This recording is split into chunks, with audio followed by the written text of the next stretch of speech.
நிறைய பேருக்கு தெரியும், தெரியாமல் கூட இருக்கும். திருப்பத்தூர்லேருந்து 20 கிலோமீட்டரில் இருக்குங்க கலந்தரா. கலந்தரா பக்கத்தில் போனீங்கன்னா நாமக்கல் டேமுன்னு ஒரு சின்ன பிளேஸு. ஃப்ரெண்ட்ஸ் அண்ட் ஃபேமிலி எல்லாருக்கும் ஒரு செமையான என்ஜாய் பண்ணுறமான இடமா இருக்கும்.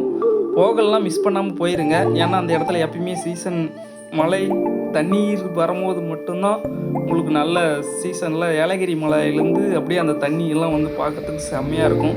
செம்மையாக நீங்கள் குளித்து என்ஜாய் பண்ணலாம். போகலாம் மிஸ் பண்ணாமல் போய் பார்த்துருங்க.